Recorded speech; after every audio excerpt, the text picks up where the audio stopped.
మంచి కోసం చెప్పినా కానీ దాన్ని చెడు చేస్తున్నారు చూడు, నిజంగా సిగ్గుండాలి మనకు.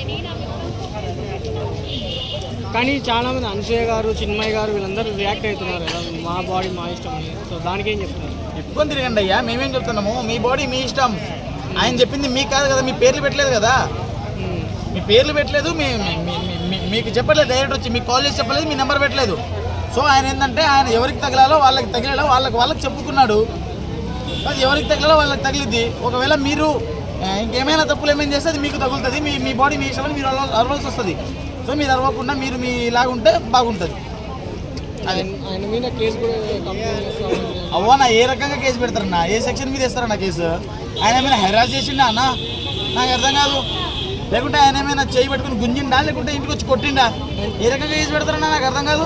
వర్డ్ వాడటం తప్పు అని చెప్పి ఏ వాడు నా సామాన్లు పడది ట్రెండ్ అవుతుంది. ఎప్పుడు రామచంద్ర గారి పాటలో చూసుకున్నా కానీ సరుకు సామాన్లు చూసి అని చెప్పేసి అక్కడ కూడా లిరిక్ వస్తుంది. మరి దానికి ఏమంటారు? సామాన్లు జస్ట్ ఆయన ఏంటంటే మరి అచ్చమైన తెలుగులో మీకు ఏమని చెప్పాలి?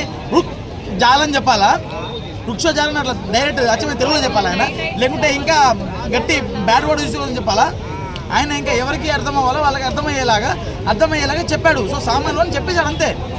అంటే అన్ని మీ సామాన్లు అంతా కరెక్ట్గా వేసుకోవద్దని చెప్పాడు అంతే. ఆ దాన్ని పట్టుకొని ఏందన్నా ఇట్లా గుంజుతాడు, నాకు అర్థం కాదు. సారీ చెప్పారు కాబట్టి ఇంతటితో అదే చెప్తున్నా, ఆయన చేసింది తప్పు కాకపోయినా సారీ చెప్పారు చూడు. మనం సిగ్గుపడాలి, ఫస్ట్ సిగ్గు చేటుగా మనం భావించాలి. ఇంకోటి ఆ మూవీ ప్రమోషన్స్ కోసం అలా చెప్పారు అని చెప్పి కూడా అంటున్నారు బయట. లేదన్న, మూవీ ప్రమోషన్ కోసం అయితే ఏం కాదన్న. సో ఇవాళ నేను ఇంకో ఈవెంట్ కూడా వెళ్ళాను, అక్కడ అంబటి అర్జును ఆయన కూడా చెప్పారు. సో ఆమె వచ్చింది కదా శ్రావంతి, ఆమె వచ్చినప్పుడు ఆమె కూడా శ్రావంతి గారు సారీ చాలా నిండుగా సారీ కట్టుకొచ్చారు, సారీ బాగుందని చెప్పారు. తర్వాత మళ్ళీ కాంట్రవర్సీ ఏం కాదు, జస్ట్ కట్ చేసుకుని అట్లా చెప్పారు. సో నేను చెప్పేది అంటే ఎవరైనా కానీ నార్మల్గా చెప్తారు, నార్మల్ చెప్పింది నార్మల్గా వదిలేయాలి. ఇట్లాంటి చిన్న చిన్న విషయాలను కూడా పట్టుకొని లాగితే తెగేది మనదే. Thank you.